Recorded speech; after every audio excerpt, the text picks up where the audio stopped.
Hello and welcome to the next video of my LEC 2024 preview series. We're going to cover Team BDS, a squad that I feel like is better than it was last year based on the one move it made.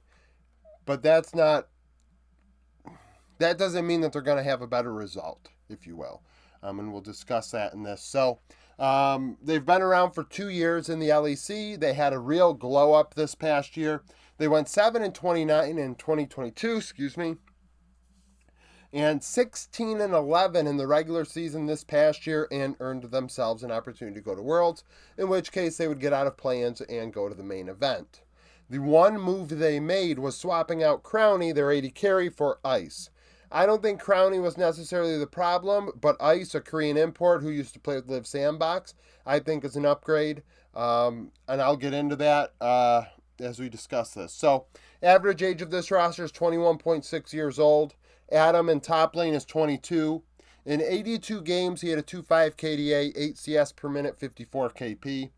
21.7 gold share, 426 damage per minute, 20.4 damage share. So not really getting the return on investment there out of Adam. Down 5 gold, 1 CS, 120 XP, had 48 solo kills, played 14 champions.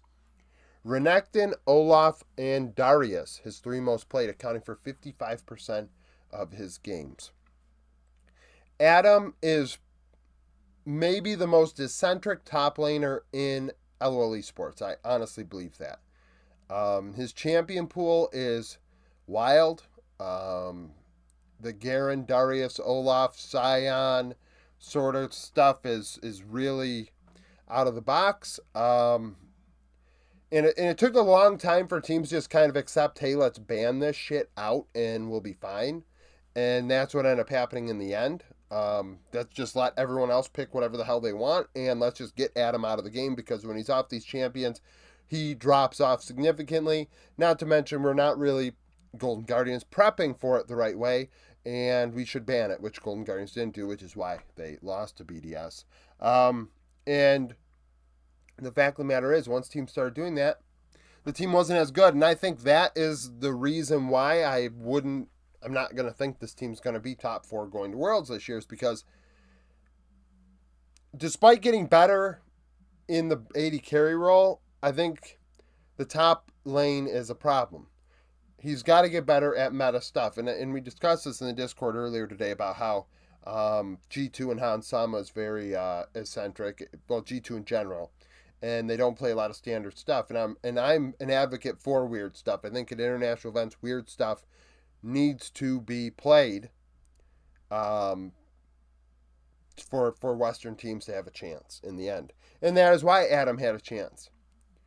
But you need to have enough weird stuff, or enough picks in general, that when your weird stuff's banned out, you have something to offer. And Adam really doesn't at that point. In the jungle, we have Sheo at 22 years old, pure facilitator jungle. 83 games played, 4.2 KDA, 5 CS per minute, 72.4 KP, 17.3 gold share, 313 damage per minute, 15% of damage. Surprisingly, he isn't that far behind at 15 minutes on average, only 265 gold, 4 CS, 130 XP. So over the entirety of the game, he ends up giving up a lot of farm to allow other players to make up and get some items. But in the first 15 minutes, he is very competitive. 9 solo kills, 14 champions played, standard Sejuani, Maokai, Vi account for 55% of his games. Mid lane, you have Nuke, 21 years old, I think a very talented player that has gotten better over time. I would argue that his first stint in the LEC probably soured a lot of people, soured myself a bit. But over the entirety of last year, I thought he got better and better, and he was one of the stronger carry-oriented mids in terms of damage in the 4 major regions. Like, his damage share was leading the team for the most part, and he was the difference maker, which a lot of people probably didn't expect to have happen. And that sort of growth and development is important. If he can take the next step this year, maybe that offers a offset to Adam being limited. We'll see. 83 games, 3.9 KDA, 8.4 CS per minute, 66.1 KP, 22.1 gold share. So gives up a little bit of farm, right? He's not getting as much gold as we would like, but 581 damage per minute, which was 28% of the team's damage. The DPM isn't high, but the share is super high for a mid laner. I mean, you don't see, there's probably a handful of mids up that high in the 4 major regions. Down 200 gold, 3 CS, 170 XP, has 14 solo kills, 18 champions played. Interesting champion pool as well. Azir, Cassiopeia, and Syndra, his 3 most played. So Cass being in there is definitely unique. 54% of his games. The only player right now officially signed to BDS Academy is Reeker. So we're not going to discuss verbal agreements. 22 years old, 43 games played, 3.5 KDA, 8.5 CS per minute, 73.4 KP. So more active in the fighting department, not necessarily the farming. Still had 23.4% of his team's gold, though, which is a lot. 645 damage per minute, which is 26.7%. On average, down 55 gold, but up 1 CS and 330 XP. Had 9 solo kills and 23 champions played, so super big champion pool out of Reeker. We saw him with Mad Lions a couple of years ago. Still a player in the middle part of their growth period, or towards the end of their growth period, if you will. So we'll see if he creates pressure on Nuke. I don't think Nuke is really like I said, I think he was one of their better players last year in summer, so I wouldn't say he should be the one to face some adversity. 80 carry, we have Ice. So at 22 years old in ERL, so keep this in mind, Korean import, first split in Europe. Who knows how good his English is. He dominated. And I've had a discussion and I wouldn't even say an argument or a debate, just a discussion about Supa. And how at his age I'm not overly impressed with his stat line. You know, I think the DPM is nice relative to the farm he puts up. And you look at his whole career, and the farm has always been lacking, which is not a good thing. And then you look at Ice, who a year younger, like really smoked ERLs. Now, did he play in as strong of an ERL? I think that I could argue no. Did he play in EMEA Masters? No. But his stat line is disgusting, right? I think we can't deny that this is truly a disgusting and complete stat line of, I mean, a 10 KDA, 10.5 CS per minute, 72 2 KP. It's like fight around this guy. He doesn't die. 26% of the team's gold, over 800 damage per minute at 828, with 31.6% of the team's damage. At 15 minutes, up 930 gold, 15 CS, 505 XP, 4 solo kills, 8 champions played.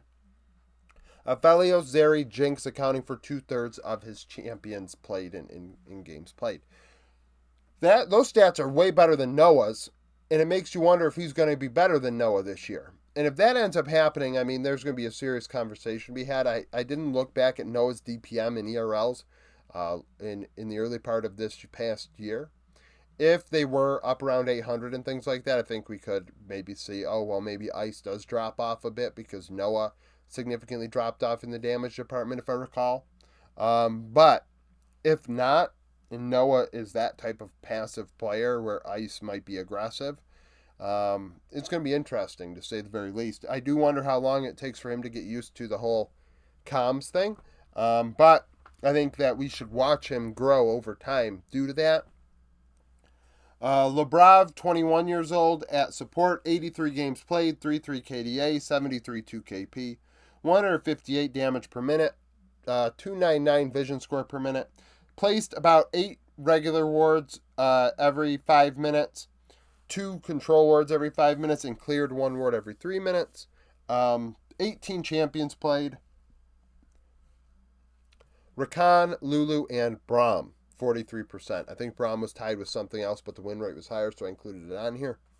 Excuse me, not a lot of people with Braum in their top 3. With Lebrov, it is. And it's interesting how young Lebrov is, because I feel like he's played for a while, but he's actually pretty young. Now, Striker is a coach, only been a coach for 1 year in the LEC. He was formerly KC's coach before that. 16-11 in the regular season, 15-18 in individual games in playoffs, regional finals, and then 11-8 at Worlds. Of course, that includes the 3 games against Golden Guardians, and then the play-in matches, but 11-8 nonetheless. I think this team is definitely an interesting one going into this year. After their success last year, I would consider them to have a better roster going into this one. Definitely something to think about. Thank you for being... You're not a member, probably. Thank you for watching. If you liked the video, like it. Subscribe to the channel for daily League of Legends content. Follow me on Twitter. Join the Discord. Become a YouTube supporter. And I hope to see you again tomorrow.